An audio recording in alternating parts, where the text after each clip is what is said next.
म्हणजे ऐकायला जितकी सोपी तितकी प्रभावी रेमेडी आहे ही तुमच्या केसांसाठी. मी स्वतः यूज केलेली आहे म्हणून मी तुमच्यासोबत हा अनुभव शेअर करतीये. महिला असताल, पुरुष असताल दोघांसाठी हा उपाय आहे. तर तुमच्या केसात जर कोंडा झाला असेल, तर तुम्हाला फक्त घ्यायचं आहे दही.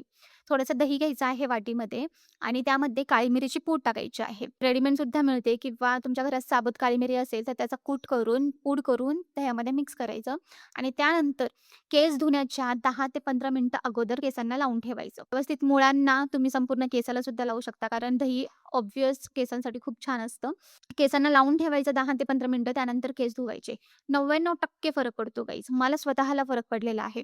मी हे सुद्धा सांगते ही रेमेडी काही वर्षांपूर्वी मी न्यूजपेपरमध्ये वाचली होती आणि ट्राय केली होती आणि खरंच ह्याचा पटकन आणि 100% फरक पडतो. डॅन्ड्रफसाठी तुम्ही कधी ही रेमेडी ट्राय केली आहे का? किंवा करत आहात का? याचा तुम्हाला फरक पडला असेल, फरक पडला नसेल हे मला कमेंटमध्ये नक्की सांगा कारण मला स्वतःला फरक पडला आहे. बाय.